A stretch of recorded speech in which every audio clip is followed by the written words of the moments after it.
Κάποια στιγμή αποφασίζεις ότι ήρθε η ώρα να κάνεις ανακαίνιση. Ίσως έχεις πάρει κάποιες προσφορές, ίσως έχεις μιλήσει με συνεργεία ή έχεις κάνει κάποιες βόλτες σε εκδοσιακούς χώρους.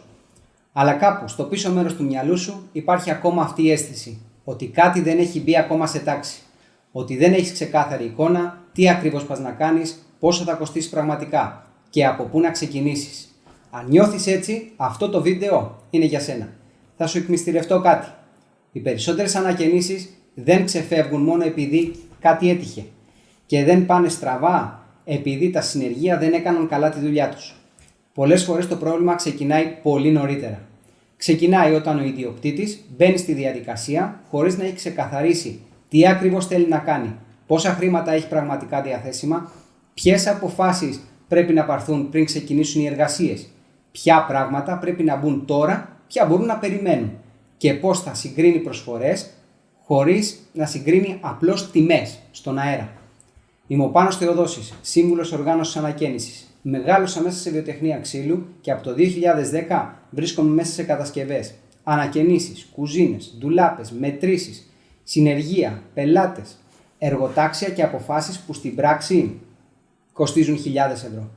Αυτό που έχω δει επανειλημμένα είναι ότι οι ιδιοκτήτες που χάνουν χρήματα δεν είναι αδιάφοροι για το σπίτι τους. Είναι άνθρωποι που απλώς μπήκαν στη διαδικασία χωρίς σύστημα. Γι' αυτό δημιούργησα το σύστημα οργάνωσης ανακαίνισης. Δεν είναι ακόμα ένα αρχείο με γενικές συμβουλές, δεν είναι διακόσμηση και δεν είναι μια θεωρητική λίστα που θα τη διαβάσεις και μετά θα την ξεχάσεις. Είναι ένα πραγματικό ψηφιακό σύστημα που σε βοηθάει να βάλεις τάξη πριν μπεις σε έξοδα, συνεργεία και αποφάσεις υποπίεση. Μέσα στο σύστημα θα βρεις προσωπικά βίντεο καθοδήγησης, δεν μένεις μόνος μπροστά σε φόρμες και αρχεία, σε συνοδεύω σε κάθε βήμα. Ξεκινάς με το εργαλείο διάγνωσης, βλέπεις καθαρά το βάρος του έργου σου, την πίεση στο budget σου και το επίπεδο ετοιμότητάς σου πριν ξοδέψεις 1 ευρώ. Θα ξέρεις τι αξίζει να προχωρήσεις τώρα, τι να παγώσεις προσωρινά, ποια σημεία έχουν μεγαλύτερο κίνδυνο να σου ξεφύγουν οικονομικά και ποιο είναι το επόμενο σωστό βήμα για τη δική σου περίπτωση. Θα έχεις εργαλεία για budget, σειρά εργασιών, αποφάσεις, σύγκριση προσφορών και προετοιμασία πριν μιλήσεις με συνεργεία. Επίσης, πολύ σημαντικό, μία λίστα με παγίδες από πραγματική εμπειρία. Πράγματα που έχω δει να συμβαίνουν και να κοστίζουν χρόνο, χρήμα, ψυχική ηρεμία.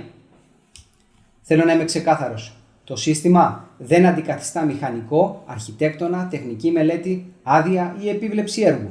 Αυτό που κάνει είναι διαφορετικό. Σε βοηθάει να μπει στη διαδικασία πιο οργανωμένος, με καθαρότερες αποφάσεις, καλύτερη εικόνα του budget σου και λιγότερες κινήσεις πανικού. Σκέψου το απλά. Σε μία ανακαίνιση 15.000, 25.000 ή και 40.000 ευρώ. Μία κακή σύγκριση προσφορών μπορεί να σου κοστίσει από 2 έως 5.000 ευρώ. Μία απόφαση που παίρνετε αργά αφού έχουν ήδη μπει τα πλακάκια μπορεί να σημαίνει ξύλωμα και έξτρα κόστος. Ένα ασαφές πλάνο μπορεί να ανοίξει εργασίες που δεν είχες προβλέψει και έξοδα από τα οποία η πρόσβαση σε αυτό το σύστημα μπορεί να σε γλιτώσει. Αν έχεις ήδη απόλυτα ξεκάθαρο πλάνο, σωστή σειρά εργασιών, συγκρίσιμες προσφορές, κλειδωμένες αποφάσεις και budget με περιθώριο ασφαλείας, μπορεί να μην το χρειάζεσαι κάτι τέτοιο. Αν όμως νιώθεις ότι κάτι δεν έχει μπει ακόμα σε τάξη, αν δεν ξέρεις από πού να ξεκινήσεις, αν φοβάσαι μήπως το κόστος ξεφύγει, αν οι προσφορές που παίρνεις δεν συγκρίνονται πραγματικά μεταξύ τους, τότε αυτό το σύστημα έχει φτιαχτεί για σένα.